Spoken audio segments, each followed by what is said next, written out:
outbreak of the early 90s, 5 Oxford school friends in a struggling rock band called On a Friday swapped their name for the moniker Radiohead. With their debut album, 1993's Pablo Honey, Radiohead was propelled into the spotlight on the momentum of their hit Creep, an anthem to self-loathing that prompted skeptical critics to write the band off as a one-hit wonder. By 1995, grunge and alt-rock had passed their prime, and Radiohead adapted accordingly. The band released The Bends, which shored them a cult fan base. But it would be their third record, 1997's OK Computer, that changed everything. Critics heaped superlatives on the album, crowning Radiohead the saviors of rock and pushing them to new levels of fame and exposure. The stress of sudden superstardom nearly split the band apart. Utterly spent after their '98 tour, Radiohead went on hiatus, emerging from their studio 2 years later with the curious and bewitching Kid A. While eager fans helped Kid A debut at #1 in the US, the band chose not to take their electronic experiment out on the road. But by summer of 2001, Radiohead are ready to tour, thanks to some time off and the widespread success of Kid A and its counterpart album Amnesiac, which is, of course, what brings us to Colorado one summer night. Well, I'm really excited that you guys agreed to do this. We have a whole lot of material to run through, and we pulled a bunch of questions from your fans, so thank you for sitting down with us, and let's get started. Now, you recorded all of the songs for both Kid A and Amnesiac in one session. Yes, we did, although some people seem to think that Amnesiac was like a panic reaction to Kid A, especially in Britain, which is hilarious. Because really? Why do you think they get that impression? Well, because it came out so soon after the last one. Probably. No, sorry, I was being flippant. Yeah, well, they obviously didn't realise it was done at the same time. Why didn't you release Kid A and Amnesiac as a double album? Because it wouldn't have worked. Quite simply, it just wouldn't have worked. It wouldn't. You know, double albums, a lot of songs on there. You have to work. You know, the tendency of a double album is that if there's quite dense material in there, you tend to skip it. You tend to move on. Yeah. And we were adamant that on these songs that, you know, we realised that maybe on first listen it wouldn't come to you, but it warranted coming back to it. And it wouldn't have happened if we put it on a double album. Just been, if we put it all together, it would be massive overload. It would have been too much, yeah. Can you tell me the story behind Pyramid Song? Yeah, it's sort of difficult to explain though.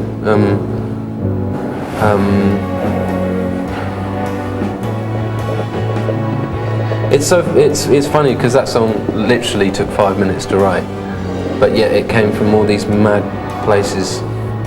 You know what I mean? Sort of like something that I never thought I could actually get across in a song and lyrically, and sort of managed it, and I was really, really chuffed. And it was just lots of stuff about Hawkins. Stephen Hawkins. You know, he talks about time and the idea that time is completely cyclical, just is going. It's always doing this. It's just it's a factor like gravity, and it just sort of it's something that I've found in like Buddhism and stuff as well, and that's what Pyramid Song is about. Pyramid Song is about the fact that everything is going in circles. It's not a desperate attempt to avoid the death. It's not a desperate attempt to avoid life passing you by, getting old, all that sort of stuff. It's like, that's all just bollocks. It's great. It's this really beautiful thing that's just going round and round and round. Radiohead right now is the only major label band that's really allowed to take these huge artistic and stylistic risks. Why is that? Not for any longer, I think. We ended up on the wrong side of the fence when the bombs went off. Well, also the economics of the fact, you know, OK Computer sells 4.5 million records, so it gives you some leeway. But not everyone who sells 5 million albums decides to go into a studio and play around with noise and, you know, tone down guitars, and they don't have to. That's their prerogative. Yeah. That's fine.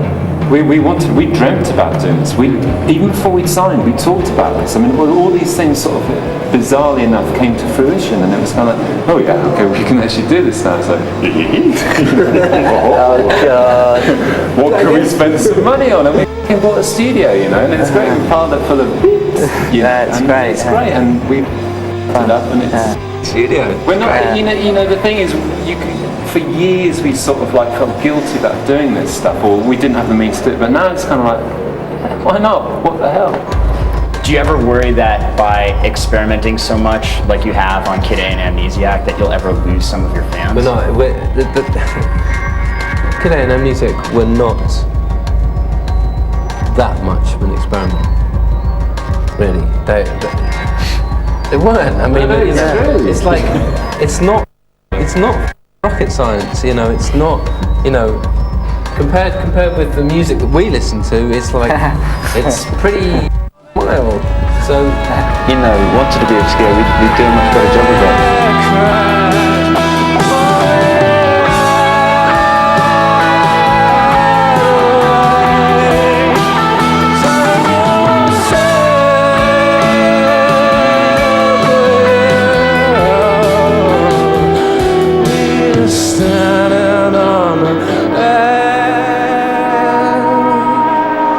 What's it been like taking the songs from Kid A and Amnesiac, which seem to rely so heavily on studio production, and then taking them out on live tour? Kind of don't, I don't know. I mean, it's more about being prepared to play any kind of instrument in any combination and take those instruments on tour and not feel, you know, like a spare part just because you're only playing a tambourine or only playing a, you know, I think we get pretty close. I hope we get pretty close when we play them live. So, you know, I mean, it's not studio trickery, it's just, there's so many of us, you know. Sometimes we have 3 guitars playing all at the same time, which is sort of rare, sort of not. Does America seem different to you 3 years after the OK Computer tour? Yeah, very. What way? Well, I mean, I think in terms of just how we are as a band 4 years ago or 3 years ago when we came over and how we viewed things, you know, I remember it being a really dark time and really not enjoying the touring America tour. In fact, it was a nightmare, you know, because we suddenly found ourselves in these arenas at the end of the tour, and we were not in the right frame of mind to be doing that, but we did it, and we realised, you know, we had to come back here and play it. But it's frightening when, I mean, I don't think any of us really enjoyed playing that last American tour. You know, if we were honestly, you know, there were moments, but now it's so different. It's like, you know, enjoying it. Yeah. Did having such a bad experience on the OK Computer tour scare you guys about going on tour again? Yeah, me especially, just the touring even, everything. To me was a long series of having to deal with these ghosts in my cupboard, you know, they're all coming out one by one. And the touring thing especially, I really didn't think I could deal with it at all. I really just didn't think I could cope. And I can't really explain to you why, other than, like when Ed was saying, like, when we did, at the end of the OK Computer thing, and we were sort of doing these really stupidly big gigs, and I sort of felt like, I don't know, that suddenly there was 14,000 people in here, and I'd left. And I now don't sort of have that. Now it's sort of like, all right, nice to meet you. Thanks very much. You guys want to take some questions from your fans? Yes. Okay. We at MTV News cast our nets out to all of your fans through email and through QuickTime. They sent us questions back. So here they go. Hi, I'm Steve from Monroe, Connecticut. This question is for Mr. York. Do you have any recollection as to the meanings behind the lyrics and moods of Amnesiac? Yeah, God, loads. I mean, Revolving Doors, for example, is something that happened in my brain where, like sort of Alice in Wonderland, is it Alice in Wonderland? Where she walks down the corridor and there's lots of different doors. I was in the sort of that corridor mentally for 6 months. And that was an extremely sort of central part for me of what I was writing, because it was every door I opened was a big, you know, I was dreading opening it. I didn't know what was going to happen next. See, that makes perfect sense. Christopher from Sacramento, California wants to know why some tracks are spelled in an unconventional manner. He can't type. It's a knackered old typewriter though, isn't it? I'm in a hurry and I haven't learned to type. They're missing keys and everything. Missing keys. And there's no erase button. So Well, you got to work with what you got, haven't you? and that's what I got. Yeah. Hello, Phil, Tom, Johnny, Colin, and Ed. This is Ann from Philadelphia, Pennsylvania. And my question for you is, I was wondering if you want to tour the USA or you feel you have to tour the USA. The enjoyment sort of kicking in now, rather than 3 years ago. Yeah, so Touring in America is very good at making you sort of do lots of stuff, like histrionics, I'd call it, you know, stuff that makes you go, yeah, and like, you do this move here and you do this move here and everything's scripted because it makes everybody go, woo, you know. But I'd much rather be someone like Miles Davis who turns his back on the audience and just listens to what everybody's doing.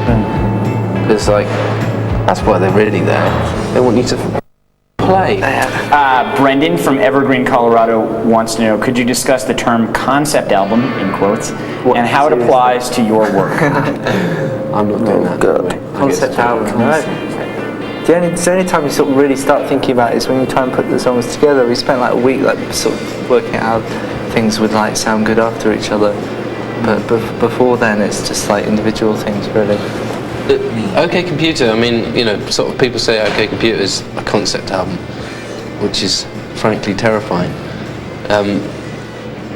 But it might be for them, I mean that's... Yeah, no, it is for them, but it's interesting because the only concept that we had was that it was going to be called OK Computer. That was literally the first thing we had, the record, was the title. Galen from the Woodlands, Texas asks, can you guys tell me what your studio looks like? A collection of old vintage computers as well. Yeah.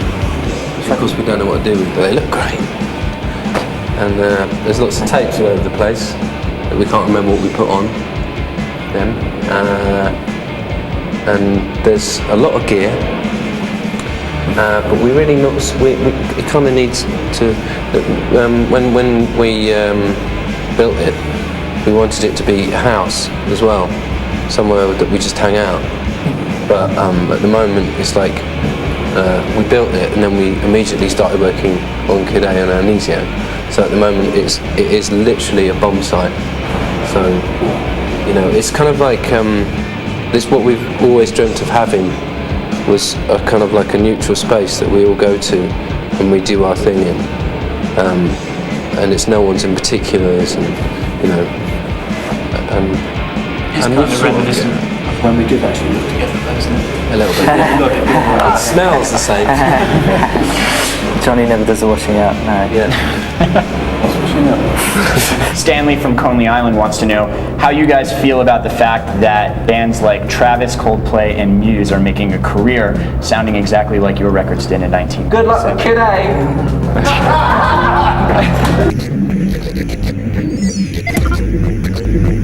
It's been 10 years since you guys have basically been signed as a band. What would the Radiohead of 2001 say to the Radiohead of 1991?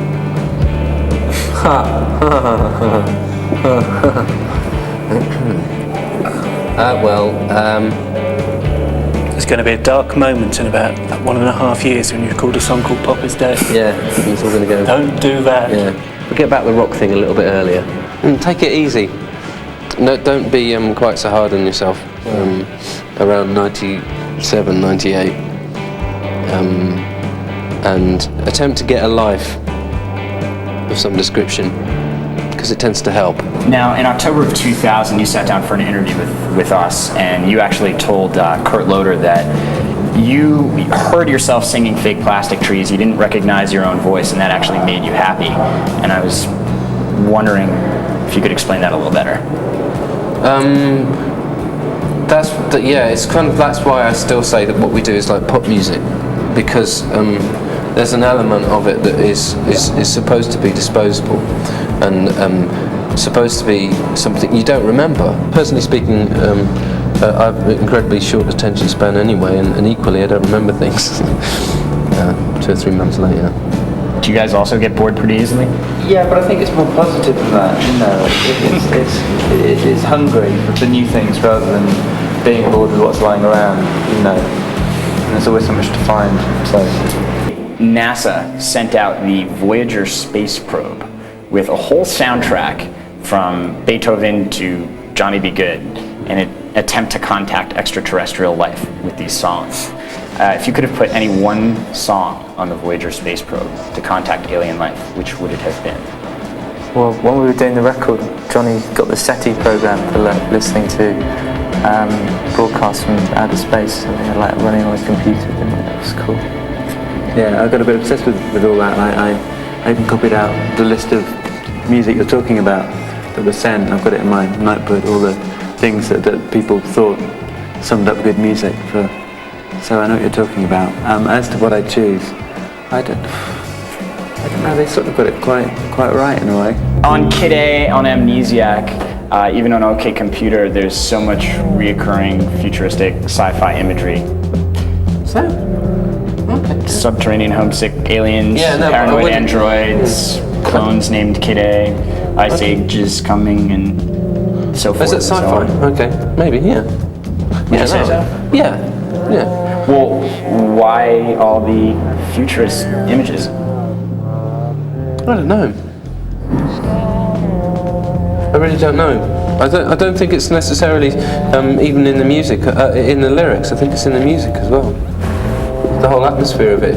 To me, I read a Ray Bradbury book halfway through doing the record, Martian Chronicles, and the way he just describes, and it's about sort of people living on Mars who live on their own, you know, in the middle of nowhere on Mars, and the music they listen to and the way he describes it, and that's kind of immediately that was like, yeah, that's how we should sound like. One of the questions I've been dying to ask you is, after you performed on Saturday Night Live in October of 2000, you held up a "Let Ralph Nader Debate" sign. Do you regret that now that George Bush Jr. is the President of the United States of America? No. Well, if you're insinuating that George W. wouldn't have got in if people hadn't voted for Ralph Nader, that's absolute. I think he got a lot of people to vote for him.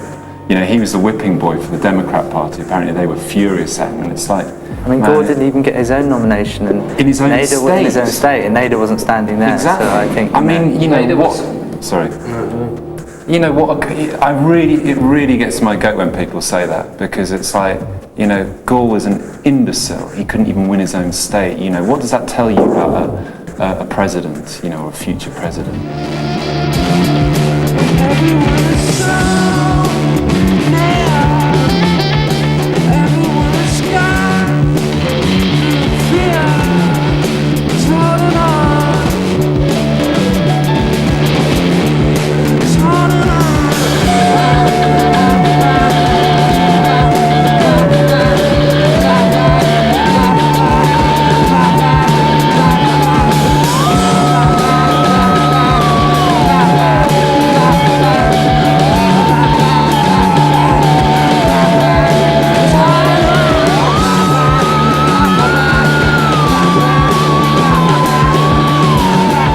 Do you guys ever have any interest in scoring movie soundtracks in the future?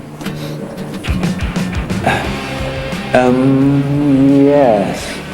We're sort of tentatively trying a few things out, which is the vaguest answer I've ever given for anything. But we're trying to turn our studio into something that can do that.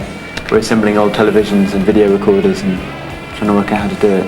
Yeah. So yes. But it's like, if we do it, it has to be a fairly chilled out thing, really, because having never done it, we might get up really badly. It'd be an interesting thing to do though. You know, at the end of the day, if you're doing the soundtrack, you don't have the final say on it. You know, the director does, and I think that'd be quite interesting for us, because if he says, we want 30 seconds, that's what you have to give him. So that's, I think it'd be very interesting to see how we dealt with that.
a great look at one of the most intensely creative bands in rock today. If you're looking to catch more of Radiohead's amazing performance, check out MTVnews.com, where you can also find an in-depth feature interview from the band.